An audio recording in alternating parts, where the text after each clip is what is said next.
Hello lovelies, welcome back to my channel, and for those of you stopping by for the first time, my name is Elle. In today's video, I just want to stop by to give you guys a brief of a story of how I became a burn survivor. Without further ado, let's begin. The flames licked up the walls of the shack we called home. I could see the tongues of fire coming closer and closer. There was a toddler in that shack, screaming and screaming and screaming again for help. But there was no help coming. The flames started to eat up the flesh. I could perceive the burning smell of flesh. My name is Elle, and this is my story. I became a burn survivor at the age of 4 during the Civil War in Sierra Leone, which started sometimes in 1991. The war was very bloody, leaving many people severely traumatized, with traumas still affecting a lot of survivors like me today. The war took so many things from us. Like all wars, a lot of people were killed, both young and old. Young children were used to do the unthinkable things as child soldiers. In my case, I received a 3rd-degree burn to my right hand.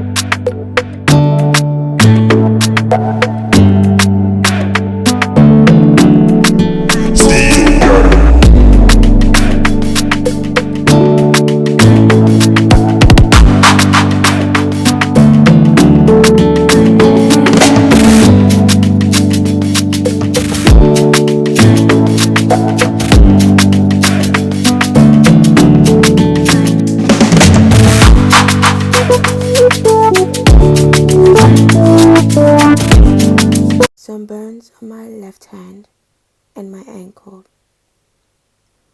It was so bad that when I look at myself today, it is just not about the burns, but I look to see if really this is me or someone else.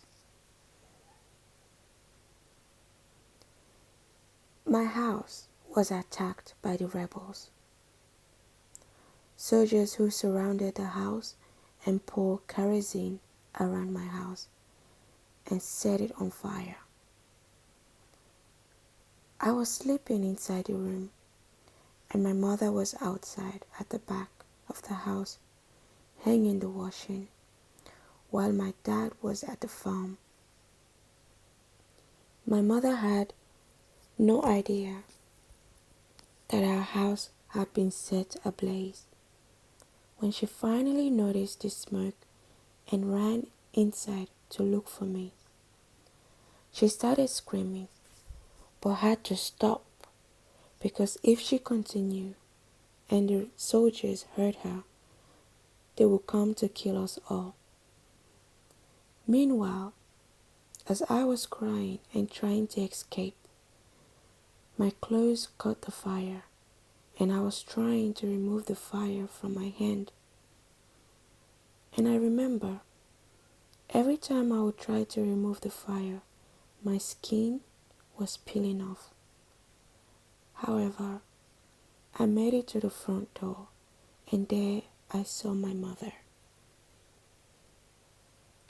My mother rushed and grabbed me and covered my mouth so that I could not cry out loud, so that the soldiers could not come to kill us. She wrapped my hand with a cloth, as there was no first aid at all. She then put me on her back and headed towards the bush to look for my dad, so we could find somewhere else, as the rebels have overtaken everywhere in our village. When we eventually found my dad, he said he has a friend could go and stay with till everything comes down. My mother was devastated, so we stayed in the bush with others, men, women, and children that were displaced from their homes that night. The women were with the kids, whilst the men could climb trees to watch out for the rebels and to see how the rebels were burning things. We were on the run, sleeping in the bush for months and months, with no food, no drinking water. That my mom had placed on my hand got stuck to my skin. I still remembered vividly that when taking it off, my skin would remove with it, and the skin turned bright red as it removed with the cloth. My burn injuries became infected as there were no treatment whatsoever. I was in severe pain and I was very scared. At a point, I will blame myself for what has happened to me. I started looking at myself in a bad light because of my scars the burn has left me with. The hardest thing in my life is having to accept all this.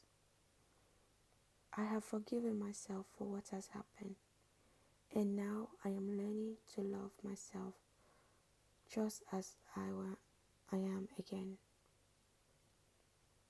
My scars don't define who I am. Being burnt and getting stared at has really helped me develop some understanding of what some other people might be going through. I love my scars, and I have come to terms with the fact that it will always be a part of me and a testament of what I have been through. I'm slowly learning to embrace it and to hold on. I have learned that as bad as my burns are, there are other people out there who have had it harder than I do. We must make the best of every second that we are given, because we don't know what's going to happen next. I only hope that this video has encouraged someone and to keep on being positive, happy, and helping others. It's okay to be different. It's okay to love yourself, even though you don't look like everyone else.